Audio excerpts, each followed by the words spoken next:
Okay, so we have Ziqing Xiang from Southern University of Science and Technology, and he'll talk today about quantum wreath products and their representations. Okay, thanks for the introduction. First of all, I hope that my internet connection is good enough today. And so if my connection is lost, then don't worry, I should be back in a few minutes.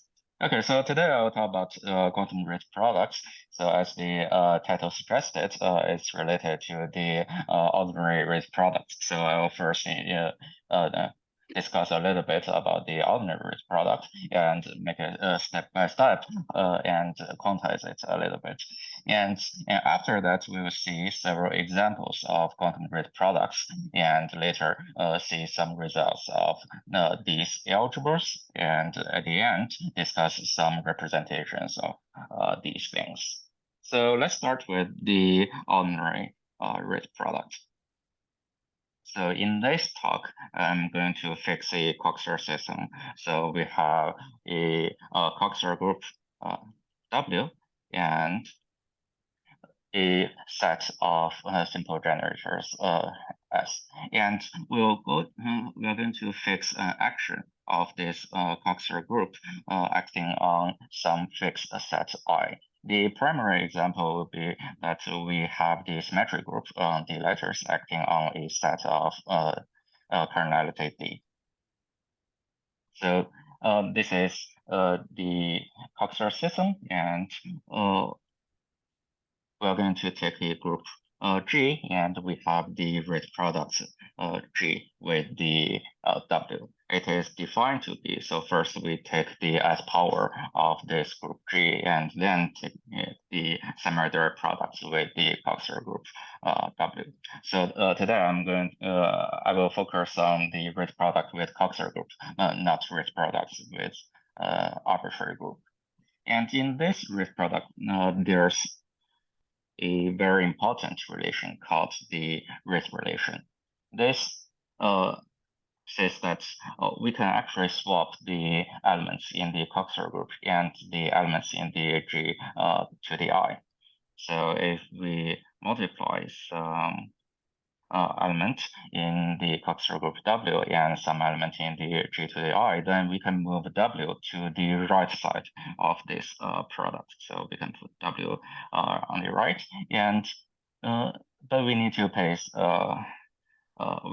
some cost, and we need to change this GI to some GW inverse I. So we swap the orders of the GIs, but we can always move the W from the left side to the right side.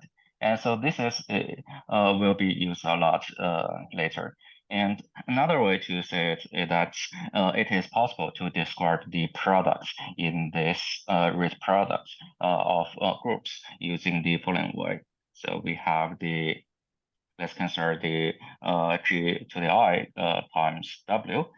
And if we have two elements in G to the I times W, then we can first apply this wreath relation to swap the middle factors. We can swap the middle two, and we get G to the I times G to the I times W times W. And then we have the multiplication in the G to the I and W to the, times W. And so it gets maps to G to the I times W. And so this is another way to use the relation above to describe the product rule in the wreath product group. And later we will see an algebra version of this. Later we will introduce the quantum wreath product, and we are going to use a similar way.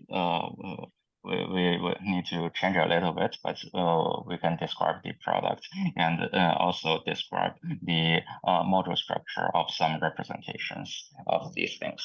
Anyway, so this is the first important relation in this wreath product. And there are two other very important relations because we are talking about the wreath products with Coxer groups. So there are relations in the Coxer groups, and one is called the quadratic relation. And so the square of the simple generators is just 1. And we have the birth relation. So if we take the alternating product of Si and Sj, that would be the alternating product of Sj and Si, and there are Mij things on the left and on the right. So these are the three relations in this ordinary Wreath products. Okay. Next, we'll try to quantize it step by step. And the first step is to consider the Wreath products with some algebras first. So we'll try to replace this group G by some associative algebra. We'll take B to be an associative algebra over some ring, commutator ring K, and we can construct this B Wreath W. And this B Wreath construction of this B Wreath W is very similar to the construction of the ordinary Wreath products. The only difference is that previously we have a group G, but now we replace this group G by this associative algebra. So the method to do it is that we consider first the free associative algebra generated by this B tensor D, and the simple generators in the Coxer system, some SIs. And then we modulo the Wreath relation, the quadratic relation, and the Braid relation. The quadratic relations and Braid relations are just relations on SIs, so they are the same. And the only difference is the Wreath relation. And there's a very easy way to modify this Wreath relation. So we just, the new Wreath relation will be, we have W, and now we have the collection of BIs, and we can move the W from the left to the right. So if we move it to the right, then we need to reorder the things. Okay, so this is the new Wreath relation. And now we have the Wreath product with the algebra. Okay, so this is the first step to quantize it. And the second step, and actually the main thing we want to do is to quantize the W part. And so we know that we can quantize the Coxer group by considering the Iwahori-Hecke algebra associated to it. And that's our motivation. So now we can talk about this quantum Wreath product. And the main idea is just to replace this Coxer group by the Hecke algebra associated to it. I simply write HW.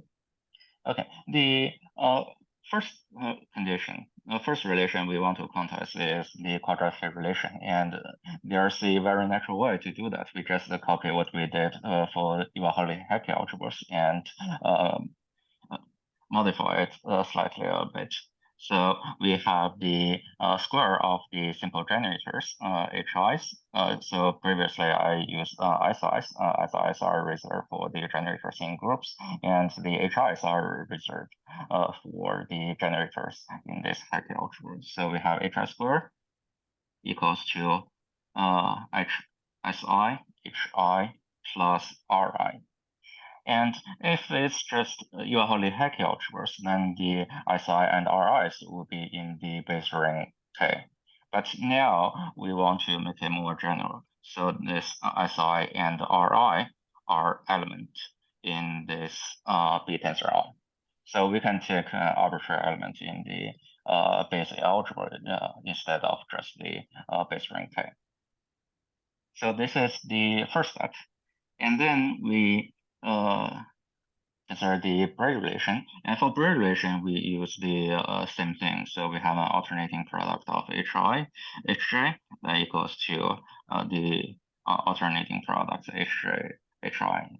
Again, there are Mij factors on both sides.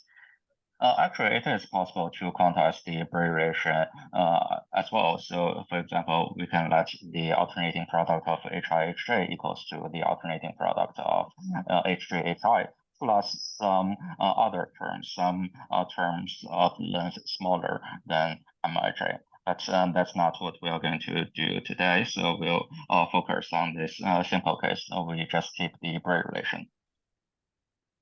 And at the end, we need to quantize this Wreath relation. So we quantize it in this way. So if we have HI times B, recall that HI plus the row of W. So if we go back to the previous page, we can see that we have a W times some element, and this element is in the B tensor I.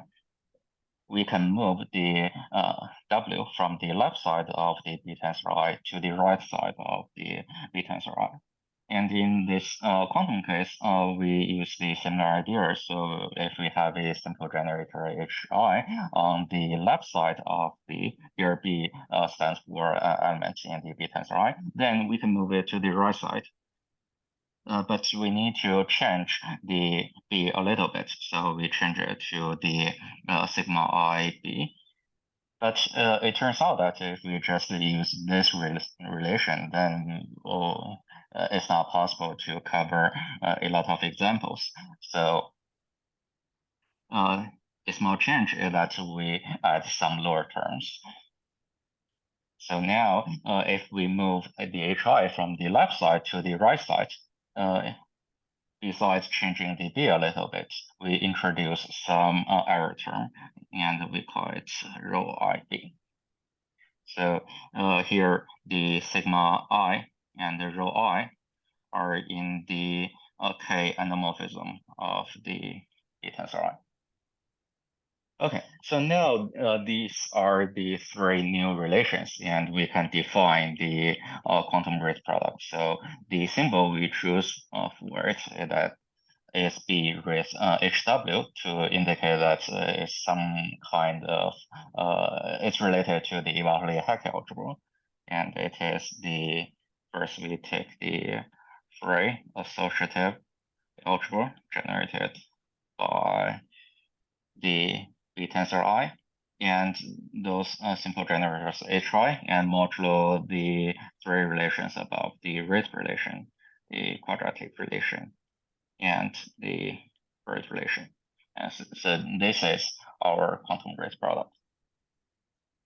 And there's one thing I want to point out. Although this in the notation we have the HW here, but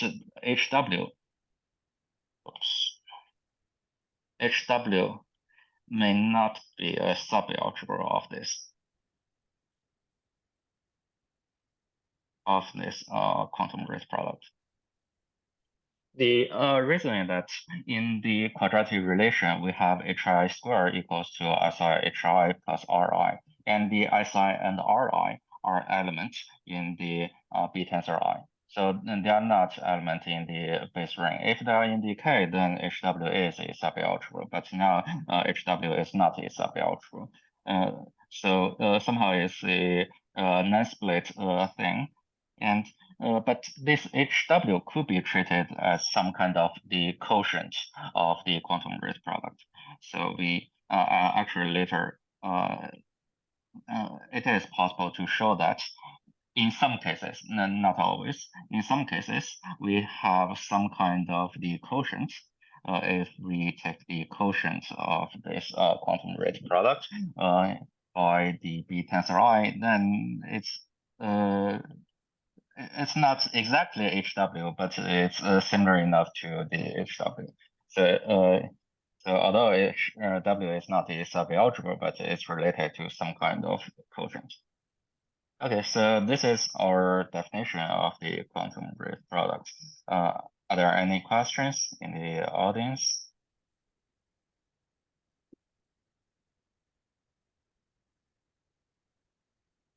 Okay, then I'm going to show some examples of these quantum Wreath products. So let me change to a page I wrote before. Okay, So here's a picture of examples I wrote before.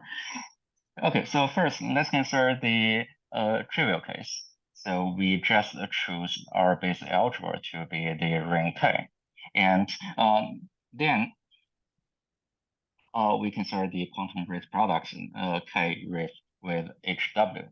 And in this case, the Wreath relation didn't do anything. So we just have the quadratic relation and the Wreath relation. And now the quantum Wreath product is just the Hecke algebra, and it quantizes the trivial Wreath products of groups 1 Wreath with the Coxeter group W. So this is the trivial example of the quantum Wreath products. And the second example we have is that we consider the group sigma m, where sigma stands for the symmetric group, sigma m with sigma 2.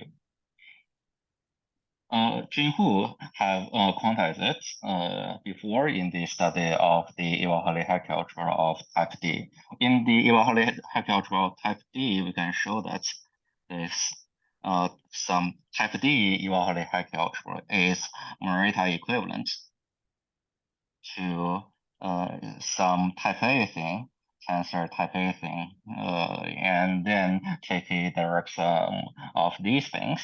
And sometimes there's a mysterious algebra appearing, and we call it the Hus algebra. And this Hus algebra quantizes the sigma m with sigma 2. And we can describe this Hus algebra using our quantum Wreath product. By the way, in the definition of the quantum Wreath product, we can see that there are some parameters to be chosen. We need to choose SI, RI.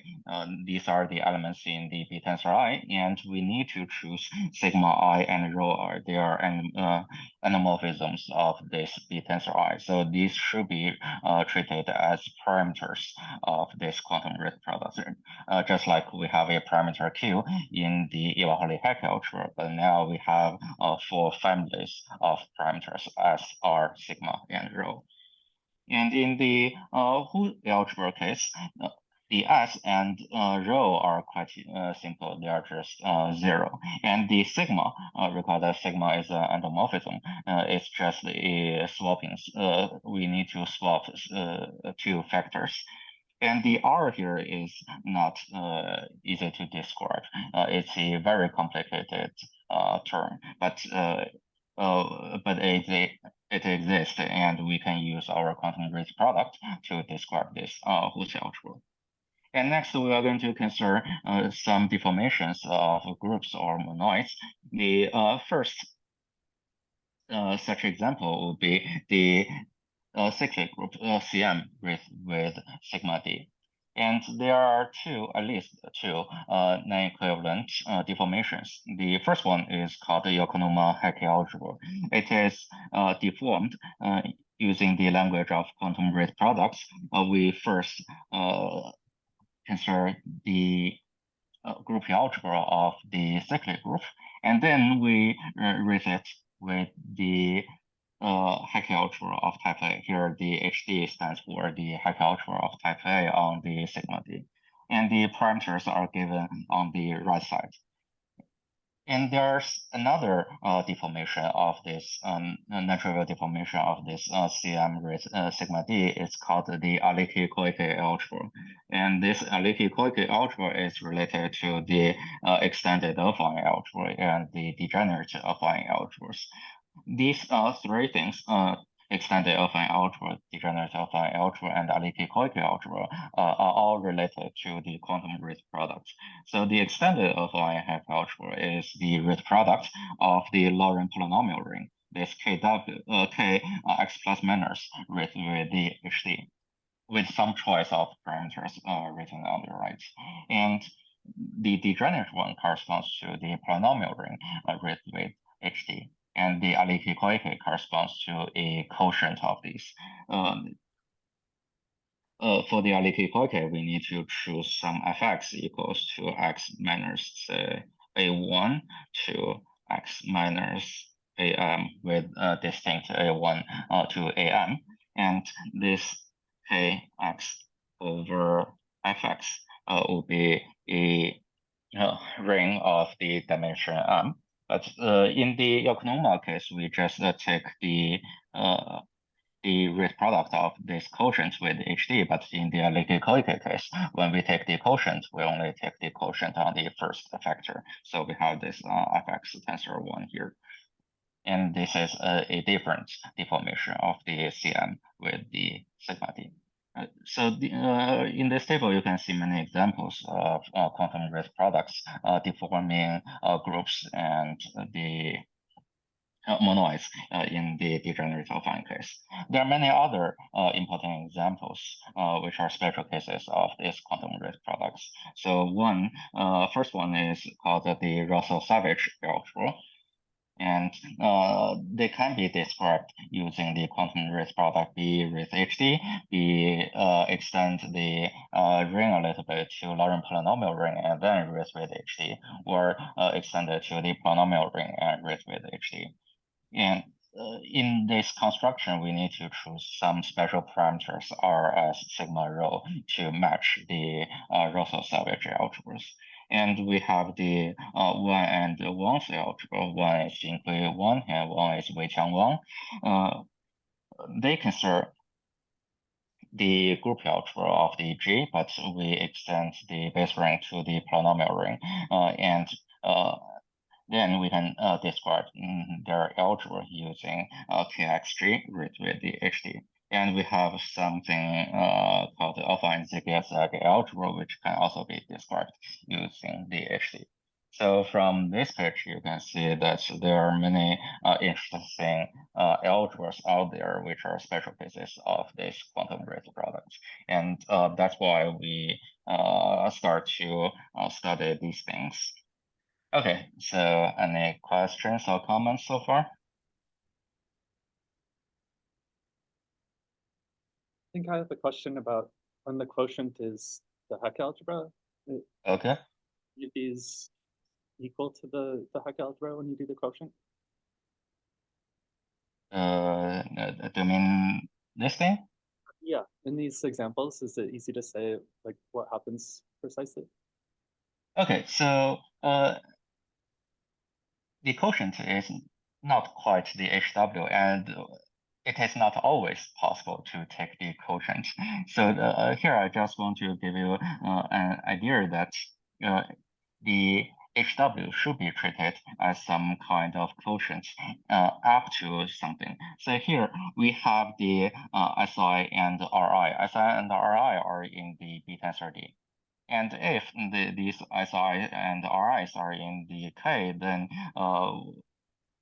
and if we assume that the algebra B is an augmented algebra, then there's some way to make this quotient precise. But in general, there's no way to define a quotient, but we should pretend it to be a quotient when we handle these things.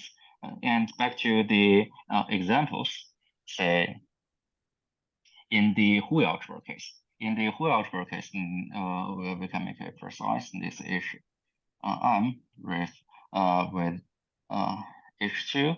And if we take some kind of quotient of augmented algebra, and we take the quotient HM, tensor HM, then we can make it precise that that's just Hecke algebra on two letters. But in general, it's like a quotient, but not strictly speaking a quotient.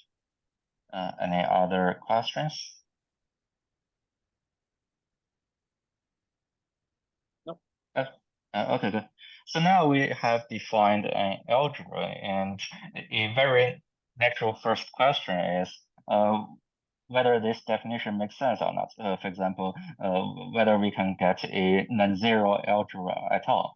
So if we go back to the conditions, we can see that we have many relations here. And a priori, these relations could conflict with each other. And if we have some confliction, then the defined algebra at the end might be zero. And if in that case, it doesn't make sense to study these things. So that gives us the question if it is possible to determine a basis of these things. And so first, we consider this B Wreath with the W. The B Wreath W is this is the ordinary Wreath product with an algebra, and we can prove that isomorphic to B tensor I tensor KW, where KW is the group algebra. So in this sense, this ordinary Wreath product is quite good. At least the rank of this ordinary Wreath product as K module is what we expected. So we have a base algebra to the I, and we can describe a basis of this B with W using a basis of this B tensor I and a basis in this KW. And so the ordinary Wreath product has a desired size or rank. And next, let's consider the quantum Wreath product. So first, I'm going to show you a proposition. We consider the map from B tensor I tensor KW mapped to this B with HW. And the map is given by just a multiplication. So if we have a B tensor W here, we just map it to B times HW. We have a multiplication map. And the first result I'm going to show you is that actually this map is an epimorphism.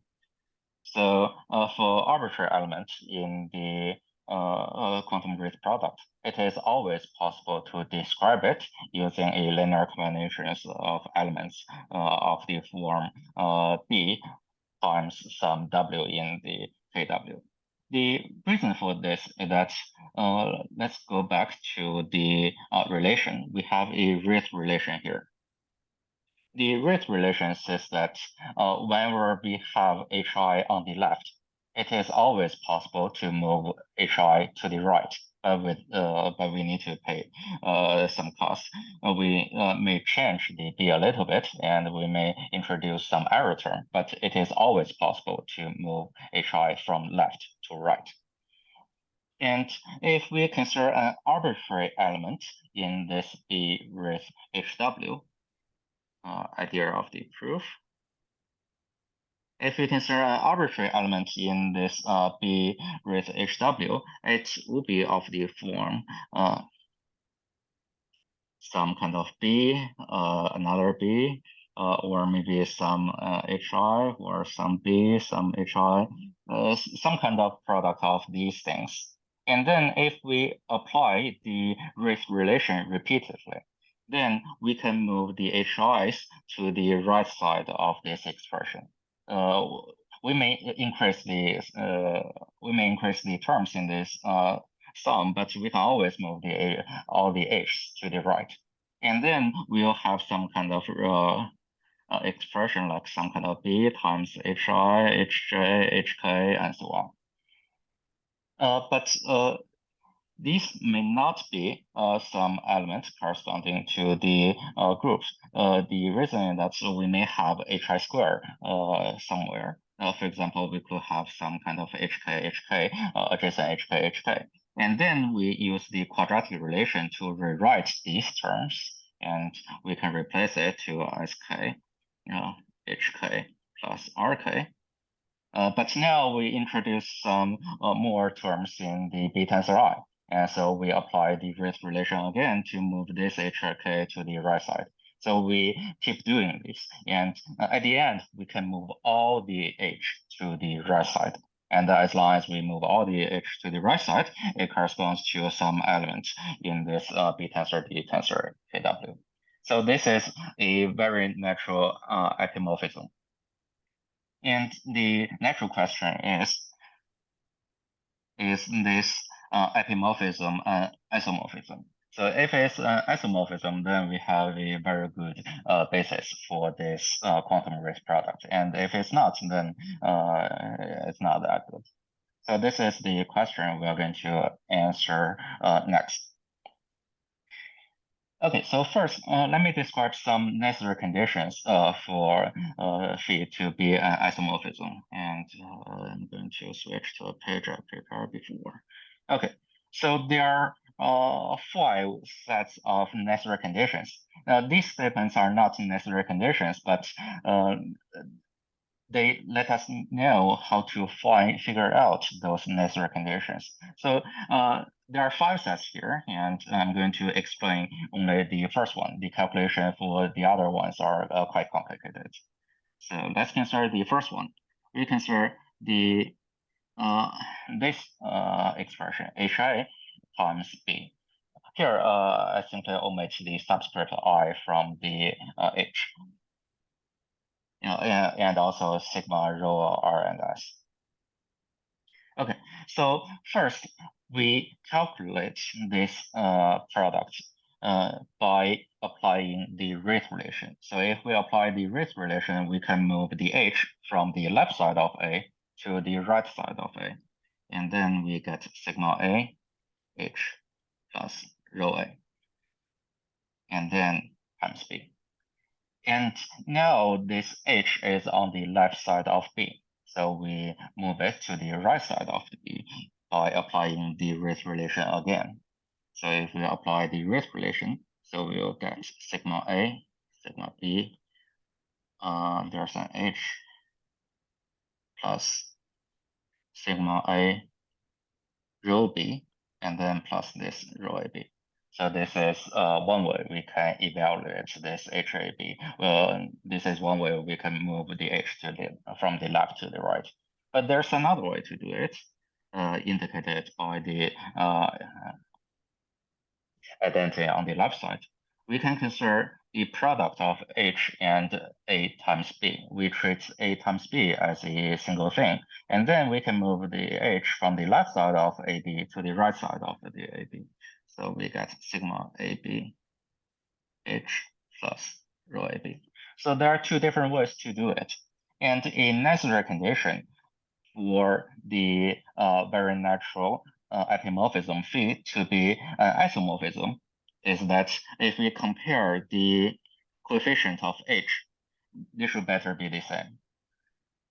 And if we compare the coefficient of 1, then they should better be the same. So by evaluating HAB using 2 different ways, we have 2 necessary conditions on the sigma and rho, and possibly SNR later, for the map phi to be isomorphism. And if we look carefully with the first, the right condition says, the right condition says that sigma A, sigma B equals to sigma AB. So sigma is algebra endomorphism, not just a K endomorphism. And if we look at the blue condition there, it says that rho is kind of the twisted derivation. The if the sigma A here is just A, then it's a derivation, but this is a derivation twisted by this sigma map. So these are just the 2 conditions obtained from this HAB by calculating HAB in 2 different ways. And there are 4 more things. Say for the second one, we consider the product of 3h. We can first apply quadratic relation to the first 2h, and then apply the Wreath relation repeatedly to move the h from the left side to the right side. Or we can apply the quadratic relation first to the second and third h and use the Wreath relation. So we have 2 different ways to calculate this. And the coefficients should be the same if we have a desired basis. And similarly, we have 3 more sets of necessary conditions. And these necessary conditions are quite complicated, so I'm not going to write them down. And now we have the necessary conditions, and I can write down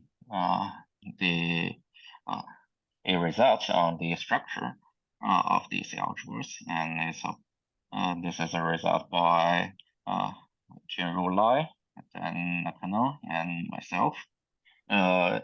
Chun-Ju or CJ Lai was the postdoc at UGA, and Nakano is at UGA, and I was a UGA graduate student a few years ago. Okay, so it says that the following statements are equivalent, and the first we have the necessary conditions. And the second is that if the necessary conditions hold, then we have a very natural isomorphism. The phi is isomorphism. So this B Wreath HW is isomorphic to B tensor I tensor KW. So this quantum Wreath product has a desired size. In other words, the necessary conditions is actually sufficient as well. And the third fact, which is also going to be useful, says that this B Wreath HW is isomorphic to the KW tensor B tensor I. In other words, in the second statement, we say that we can put all the H to the right side, and the third statement says that we can put all the H on the left side. And the reason why we can do it is that if we go back to the Wreath relation, the Wreath relation says that this HIB equals to sigma IB HI plus a lower term. And assuming that sigma is an automorphism, then we have that this HI sigma inverse B equals to HI plus rho I sigma I inverse B. So here we need to assume some mild assumptions on these parameters. If okay, sorry, B here. If we know that sigma is an automorphism, then we can rewrite the Wreath relation a little bit.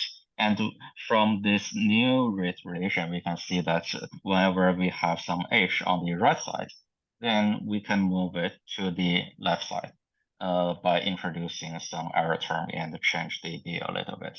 So we have a Wreath relation in the other direction.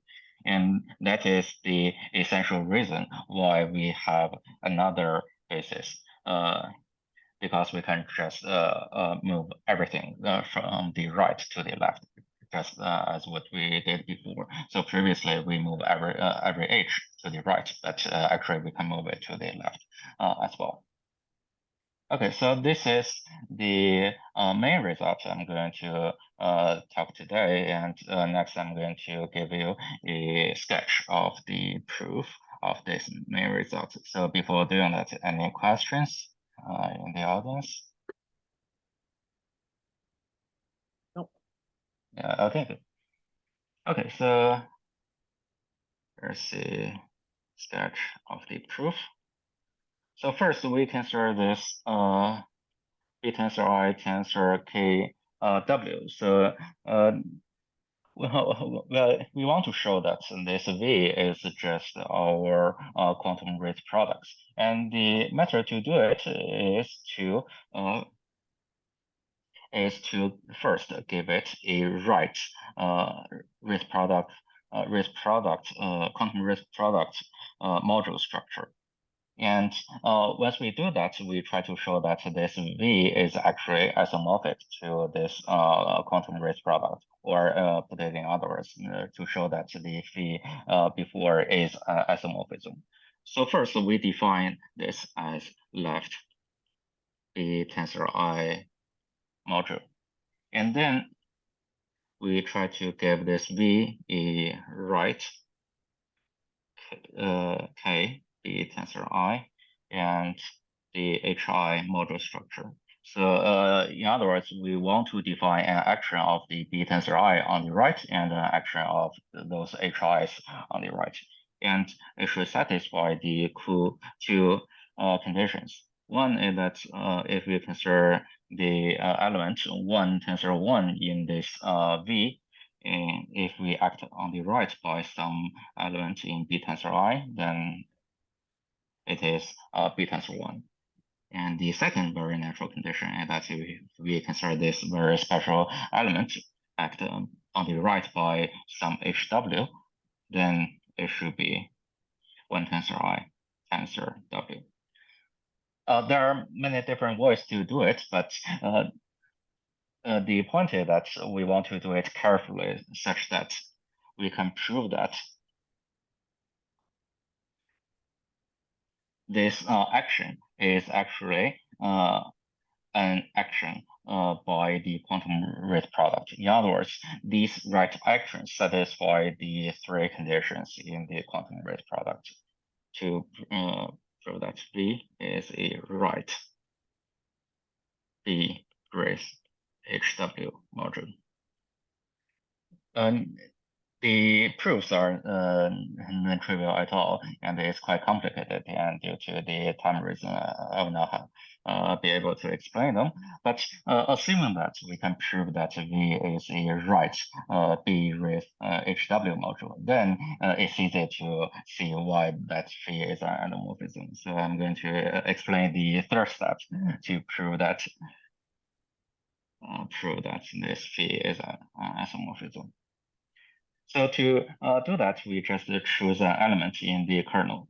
So we take an element in the kernel of this V, and we consider this element. And if we applied phi to it, since it's in kernel, it's 0. And the 0 acting on one tensor I tensor 1 should be 0. And then we apply this, we use the definition of this phi. The phi is basically just the multiplication.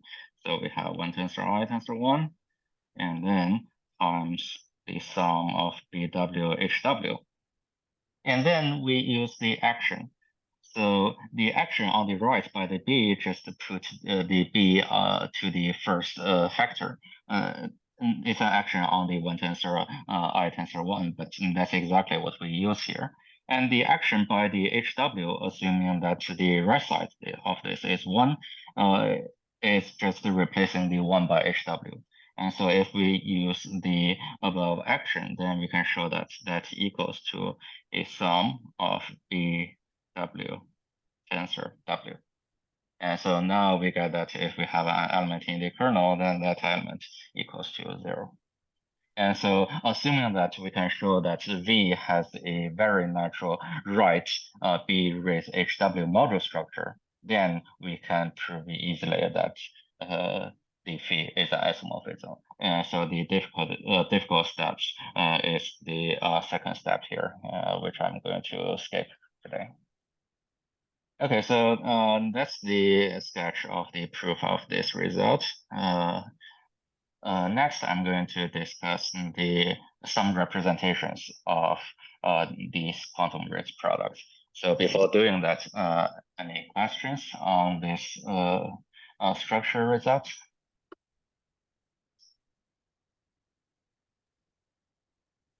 Okay, good. Okay, next I'm going to discuss some representations. And first, let me make a small observation. So this quantum Wreath product has two very natural bases or very natural structure. It is isomorphic to B tensor I tensor KW and also isomorphic to the KW tensor B tensor I. And so this gives us an isomorphism from the KW tensor B tensor I to the B tensor I tensor KW. So we have a kind of the swapping map. We have a map which we are going to call it tau. So if we have some element in KW, then we can use the structure of the quantum Wreath product to move the W to the right. And actually this swapping map is what I mentioned at the beginning of this talk. So for the ordinary Wreath product, we have a swapping map. We can swap the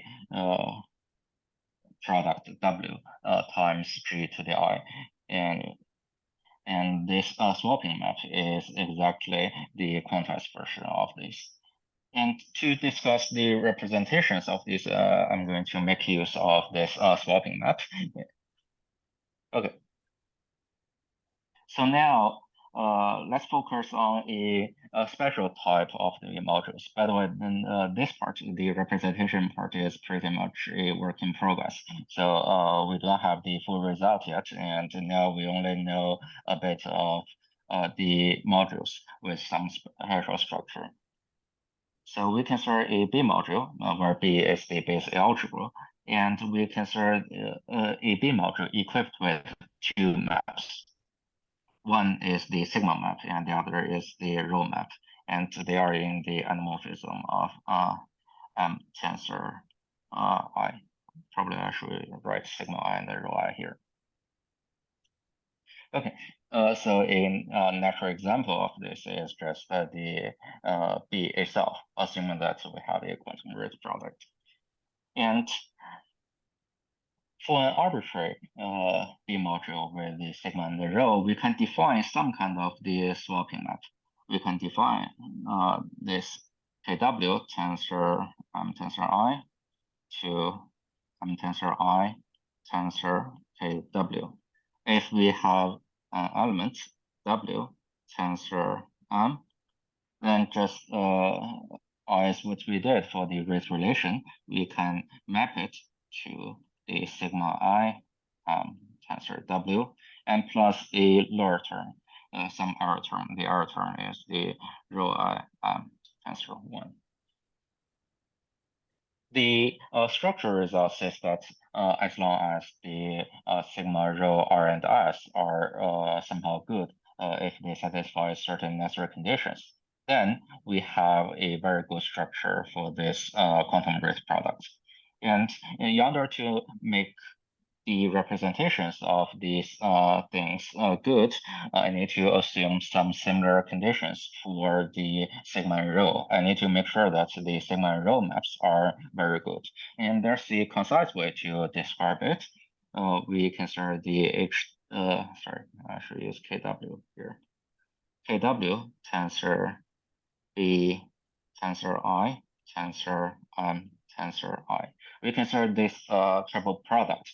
There are two ways to calculate this triple product. First, we can use the left module structure of this tensor I, and then it gets mapped to KW tensor tensor I, and then we can apply the swapping map for above and change it to tensor I tensor KW. The other way to do it is that we have a natural, very natural swapping on the first two factors. So we can swap these two first. We get B tensor I tensor KW, and then tensor the tensor I. And then we can swap the last two factors. We get B tensor I tensor tensor I tensor KW. And then we use the structure map. And one condition we need to put on these sigma and the rho's are that this is a commuted diagram. So no matter how we, no matter which way we choose to compute this triple product, we get the same result. And so this is the first condition. And the second condition is that if we choose the KW tensor KW tensor tensor I. Again, there are two different ways to calculate this. I'm going to skip the details, but under some mild assumptions, we need to assume further that the anamorphism of this is trivial. Assuming that this is a trivial anamorphism module, then there are two further conditions. There's further conditions on this. There are two different ways to calculate this, and they should better be the same. Anyway, so we have some conditions on these modules, and under these assumptions, we can give two constructions of the modules. One is the induced module. So we can consider tensor I induced from B tensor I to this Wreath product, B Wreath HW. And it is just defined to be as a module is KW tensor in this tensor I. The other two make it really a module of the quantum Wreath product, we need to give it a structure map.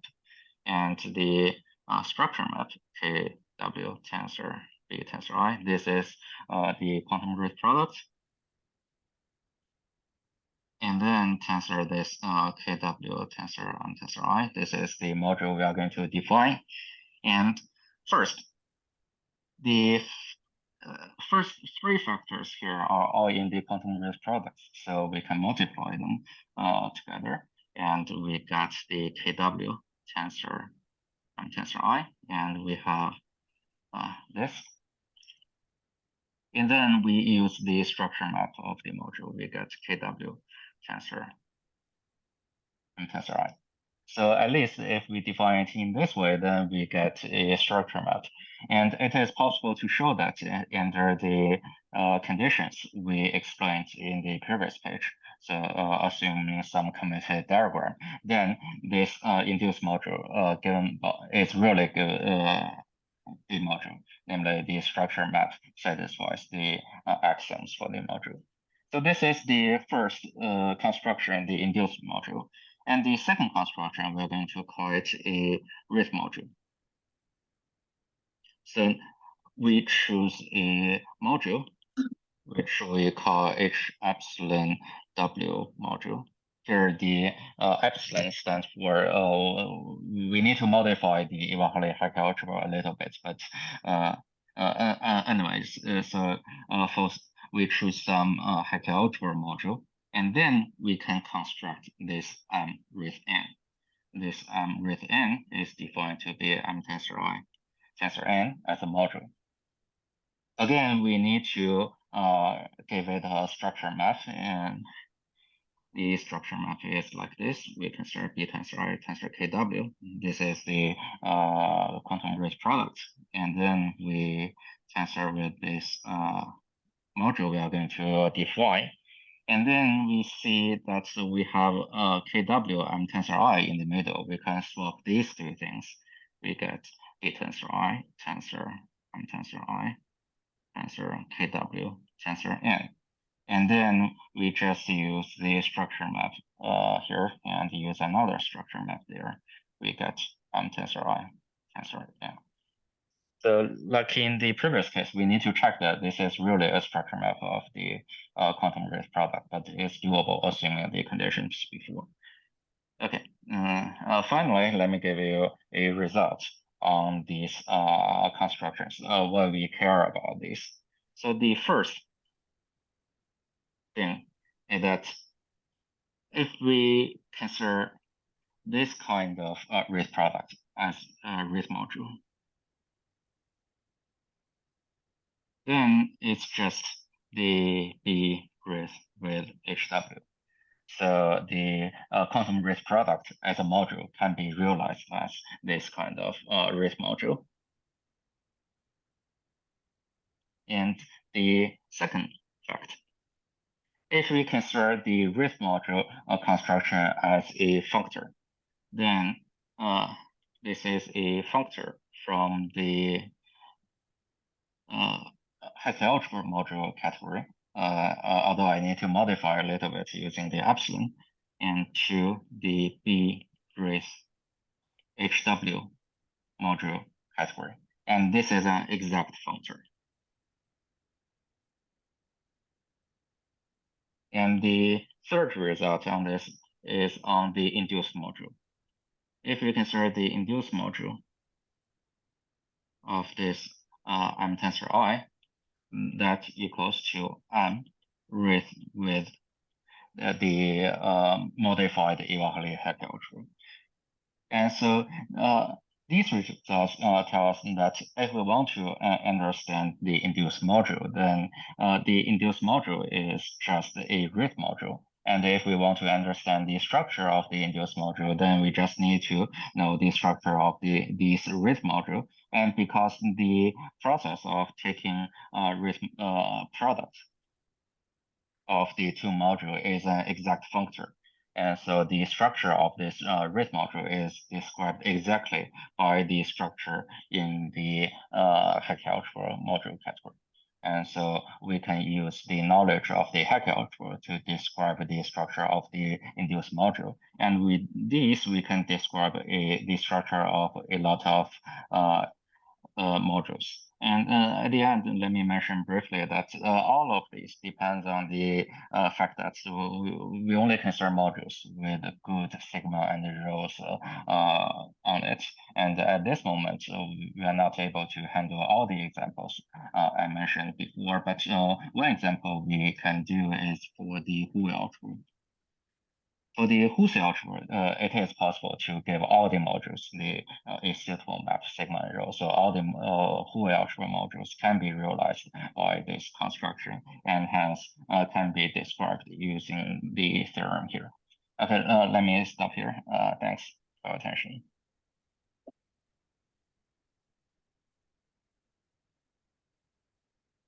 Questions for the speaker?